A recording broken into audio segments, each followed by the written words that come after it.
this thing that was circulating a few years ago that got popularized as the Toba catastrophe theory.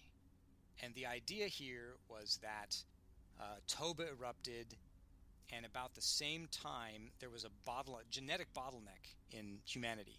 And so the association was that this eruption was so bad that all of humanity at the time was whittled down to a few individuals, maybe a very small population in Africa, and then it came back. Humanity came back.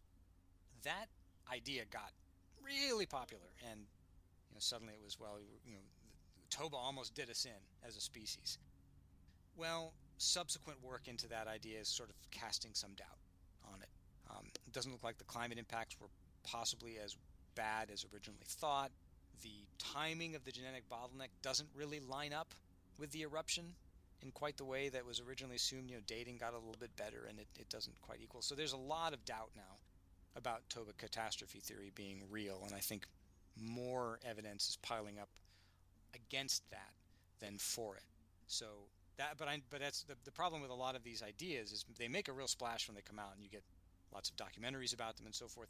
And then more information comes out, and maybe there's some uncertainty and some doubt is cast on it, but there's no documentaries that come about saying, well, maybe this was a little bit premature, and we don't think this idea, addressing the controversy that's come.